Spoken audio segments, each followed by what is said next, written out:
it's time to do a quick intro. It's November 9th. This is the day I killed my buck last year. Things happen really fast this time of year. Last year I was walking out from my stand and I shot my buck at 4 yards on the ground. So, I'm really excited about this sit. Things are already happening. When I first got set up, I got a little bit of footage of him, but I had a young buck right underneath me at about 15 yards.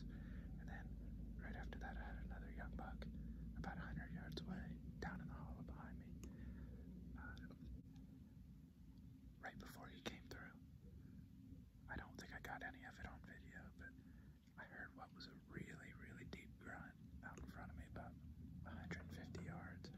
Grunted probably 4 or 5 times. I could hear 2 deer running down the hill out in front of me into the thicket. So it sounded like a big buck chasing a doe, but could have been any buck, I guess. I had deer around me all morning before first light too. It was a full moon, so I could see the silhouettes of them all around me, but I couldn't make out what they were. So, been eventful so far. Should be a good morning.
Mert, Mert, Mert.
draw.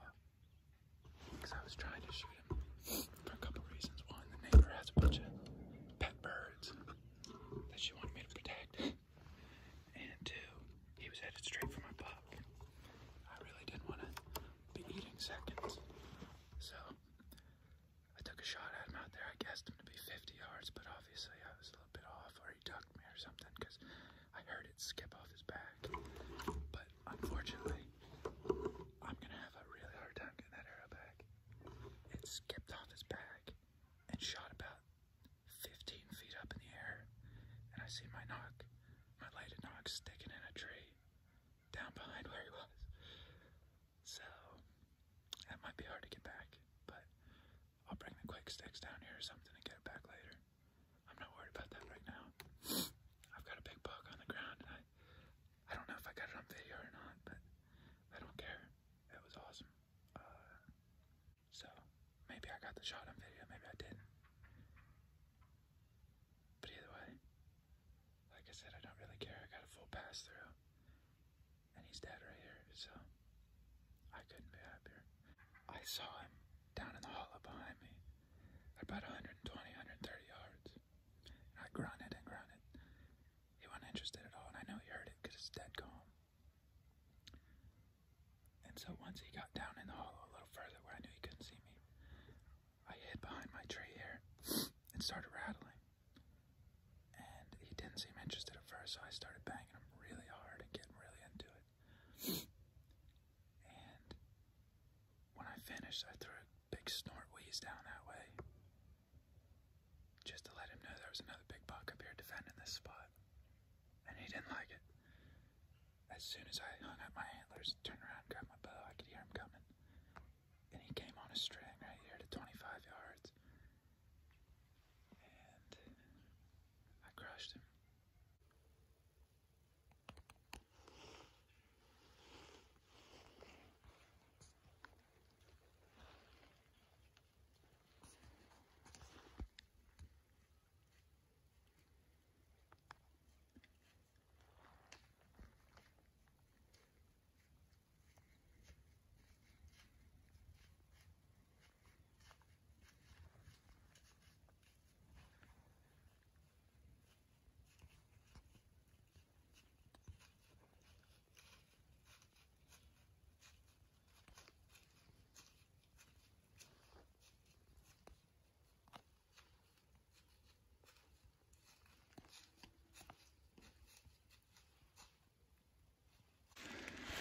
Alright, just got the climber down.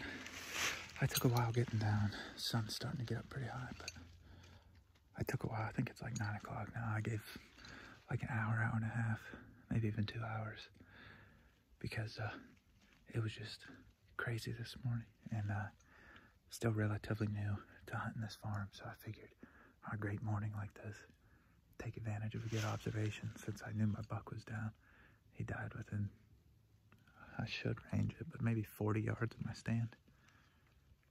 So I knew where he was at. So I just stayed up in the stand and kept observing, and probably just saw 4 or 5 more deer. I got video of the one little buck that came right to me.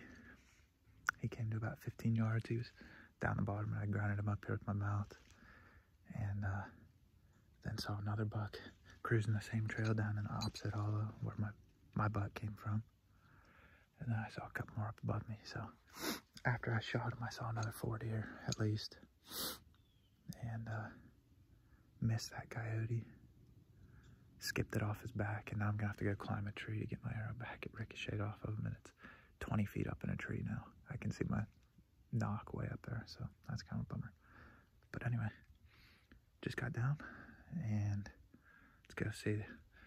I don't need to track the blood, but we're gonna go see how it looks. All right, just got down here to the spot where I shot him, and this, you can see where he kicked off right here. Arrow stuck in the ground. Bright red blood. I knew it was a pass through right away, but unfortunately my lighted knock didn't light up, so I don't think the video probably won't be able to see the arrow flying, but that's all right. Covered in blood. I always keep some screw-in steps in my bag in case I need to climb up a tree and cut limbs, or if I need extra hangers, or if I'm doing a hanging hunt, I might want a couple extra steps on top of my quick sticks. But today I'm going to use them to go try to retrieve an arrow. But man, he was bleeding right away. This is about 2 feet from where I shot him, and he was already putting out a lot of blood. So let's see what this looked like. Yeah, it's everywhere. So that's why he didn't go very far. 2 out of the 3 or 4 guys I hunt with the most are colorblind, and I get to make fun of them when we go tracking deer, but I think even they could have followed this one. I know that I hit really far forward on him because he was quartering a little bit, and yeah, I mean, he's bleeding really well. And this is why I started shooting those heavier setups, as you can get pretty aggressive shooting pretty far forward on them without having to worry about bones quite so much. And getting that full pass through, I think, is super important for blood trailing, because 2 holes obviously bleed better than 1. And especially when you're up in a tree, it's important to get a pass through, because your entry hole is going to be pretty high on the deer. And so if you don't get that second exit hole, there's not going to be a hole on the bottom where the blood's going to flow out. So unless he's spraying it out the top somehow, or coughing it up out of his mouth, you're not going to have much of a blood trail. And so I think it's really important to get that exit hole, because then you get blood trails like this. And there he is. What a buck. What an 8-point. First Kentucky buck, and I cannot be happy with it. Flip them over. First, here's the exit hole, right on the shoulder. That bone is right here, and I hit right in that V, right where you want to be. The further forward you can get, usually the better.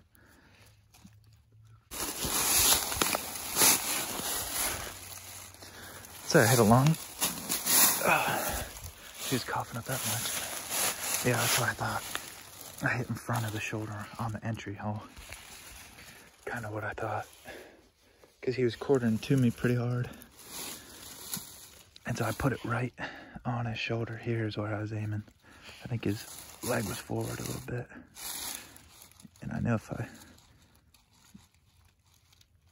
went right of it, it would be right where it's at there. And if I went left of it, I'd be right back here in the soft stuff. Man, what a buck. Pretty awesome deer. I'll get some better pictures of him once I get him out where I can get the self-timer camera on him. But 8 or 9 inch G2, long G3 on that side. And just a big old head on him. Pretty big bases. And I can smell him, man. He is rutted up. It's November 9th. And he was, what was he? 4th. Oh, here comes a big buck. Here comes a really big buck.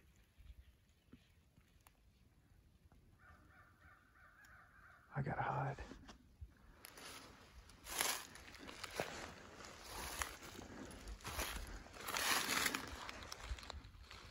I hope I can get a good video of this guy. Wish I had my binoculars.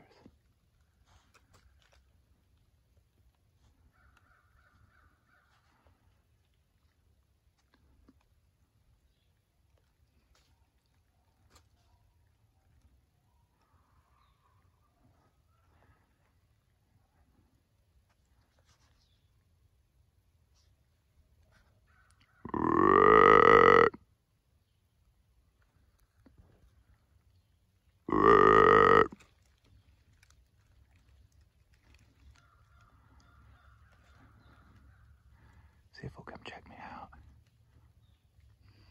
There he is. Come on over here.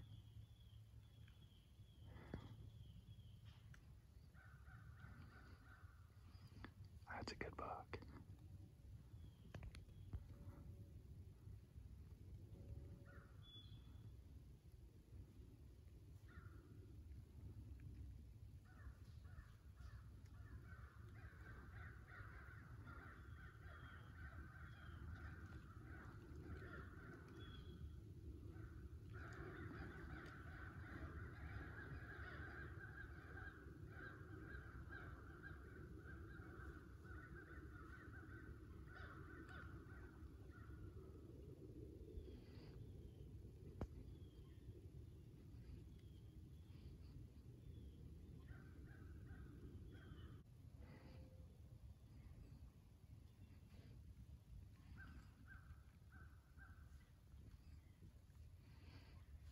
Look at that buck. That's the Big Ten. I missed him in muzzleloader season.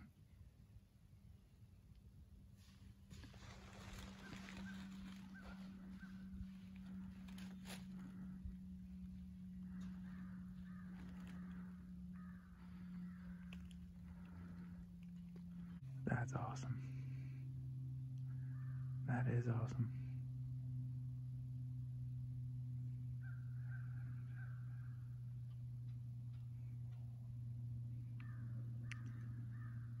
He's probably 140 inches. And that is one of the reasons I may never shoot a 140-inch buck. Because look where he was headed. He was coming right down this ridge. Right to my tree. So, if I wouldn't have just shot this guy, I'm gonna guess I would have had a crack at that one. That's awesome. Something kind of funny I just noticed. The reason these rattling horns work so well on me is they're shaped just like them.